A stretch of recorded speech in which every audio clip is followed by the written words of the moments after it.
J'ai vu un oiseau par terre. Il était tombé du nid.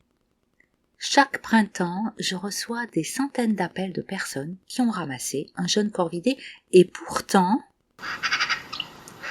Alors, il est tombé du nid vraiment ? Eh bien non, il n'est pas tombé du nid, il est juste en train d'apprendre à voler. Parce que la petite pie ou le petit corbeau, ça passe pas du stade « je suis tapi dans mon nid » au stade « champion de la voltige ». Mais c'est comme les gamins, comme nos enfants. Ils passent pas directement du stade « je suis dans la poussette » à celui « je cours partout à la récré ». Non, l'oiseau aussi passe par différentes étapes. D'abord, oisillon non plumé, puis qui arrive à se redresser, et ensuite à se tenir debout. Après il marche, puis il volette sur 50 centimètres, et il apprend à être de plus en plus performant. Il y a toute la phase d'apprentissage.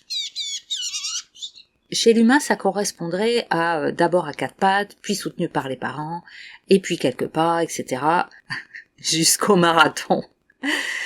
Eh bien, chez les petits corvidés, ces phases, ce sont au bord du nid, puis sur les branches alentours, puis des petits vols, etc., avec possiblement un passage au sol s'ils sont tombés. Et s'il n'y a pas de branches basses pour faire des paliers, afin de remonter un petit peu comme une échelle, eh ben ils peuvent passer plusieurs jours par terre. Donc, quand on voit un petit chouka ou une petite corneille au sol, ce n'est pas un événement totalement anormal, c'est pas un accident, c'est l'apprentissage. Petit aparté, les parents oiseaux ne peuvent pas venir les chercher ou les transporter parce que les oiseaux n'ont pas de bras. Ils ne transportent pas leurs petits. Mais ils les incitent, ils les motivent, ils les encouragent, ils les stimulent, ils leur montrent comment faire. Et très rapidement, le petit va les suivre et se remettre en sécurité. C'est d'ailleurs pour ça que lorsqu'on récupère un oisillon à cet âge-là, la durée de l'apprentissage du vol sera plus longue qu'avec ses parents. Parce que vous ne savez pas voler. Et vous ne pourrez donc pas lui montrer et l'inciter de la bonne manière. C'est pourquoi j'insiste à chaque accompagnement de découvreur en expliquant qu'il est essentiel, si on a recueilli un juvénile en difficulté, de le rendre dès que c'est possible à ses parents. Comme c'est d'ailleurs indiqué sur le guide en ligne dont je vous mets le lien en description. Car avec les parents, l'apprentissage du déplacement en vol est très rapide, à peine quelques jours. Bon, ça veut pas dire que le juvénile maîtrise totalement toutes les techniques de vol, en situation de fort vent ou de pluie, mais il arrive à se déplacer d'un arbre à l'autre, disons, dans un premier temps. Parce qu'apprendre à voler, c'est technique. Il suffit pas d'avoir des ailes et de les ouvrir pour que ça fonctionne. C'est comme un avion. C'est pas parce qu'il a des ailes et qu'on met de la vitesse que ça va aller là où on veut. Eh bien, pour l'oiseau, c'est pareil. Il faut expérimenter par essai-erreur, tomber, rater, recommencer, pour maîtriser enfin et atterrir là où on l'a décidé. Il doit apprendre à replier plus ou moins les ailes pour descendre, de quelle manière se pencher, comment il doit orienter la queue, et tout ça en plus en fonction du vent et de la pression atmosphérique.